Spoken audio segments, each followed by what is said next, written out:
Every great person in history knew this. Whether it was Mahatma Gandhi, Martin Luther King, the Wright brothers, Joan of Arc, they all had a vision. Couldn't see it, couldn't smell it, couldn't taste it, couldn't feel it, but it was alive in their mind. It was so alive in their mind that they began to live as if that future reality was happening in the present moment. So here's my question. Can you believe in a future that you can't see or experience with your senses yet, but you've thought about enough times in your mind that your brain is literally changed to look like the event has already occurred? The latest research in neuroscience says you can change your brain from living in the past to living in the future. And can you fall in love with that vision to such a degree that you come out of your resting state and change guilt or suffering into inspiration and joy and gratitude? To such a degree that your body, as the unconscious mind, does not know the difference between that external event and what you're creating internally, so that your body believes it's living in that future in the present moment, and you begin to signal new genes in new ways to change your body to look like the event has already occurred. The latest research in epigenetics says you can change your body by thought alone. Now reason this with me. If there's physical evidence in your brain and body to look like the event has already occurred, your brain and body are no longer living in the past, they're living in the future. And you will walk right into your vision, something new you wanted to experience. And the moment you started thinking about this experience, the moment you started contemplating this potential reality, you turned on a part of your brain called the frontal lobe, the crowning achievement of the human being. It's 40% of your entire brain. It is the creative center, and it has connections to all other parts of the brain.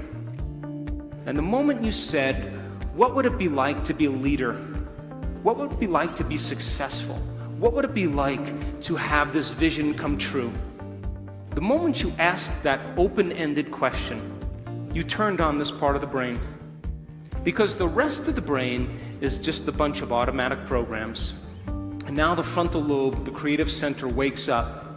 And it has connections to the entire brain. It's the CEO, it's the boss, it's the symphony leader of the brain. And the moment you get creative, the frontal lobe begins to select different networks of neurons that are stored in your brain from things you've learned or experienced. And as you begin to think a what-if question, it begins to select these different networks and begins to seamlessly piece them together, and making your brain fire in new sequences and in new patterns and new combinations.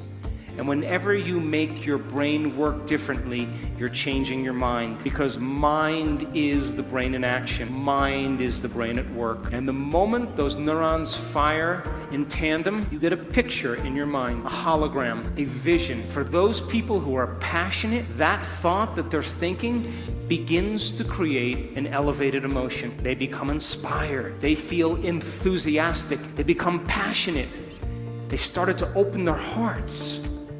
And all of a sudden, they're combining a clear intention with an elevated emotion. And it's the combination of a clear intention and an elevated emotion in our research over and over again that proves then the person now is changing fundamentally, changing biologically, changing internally. And their brain and body are moving from living in the past into living in the future.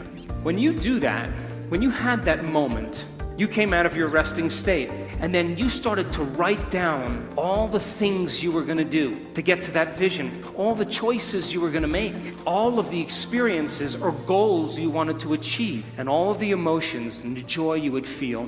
And when you were doing that, you were setting your sights towards that destiny.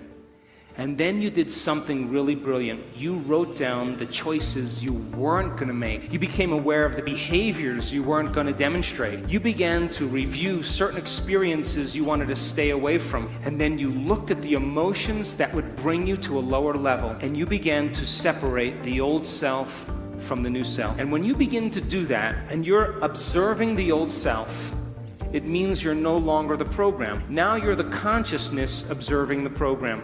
And that's when you begin to objectify your subjective self. And so the moment you stop making the same choices that you always make, get ready, because it's going to be uncomfortable. And that's the moment you're heading towards the new self.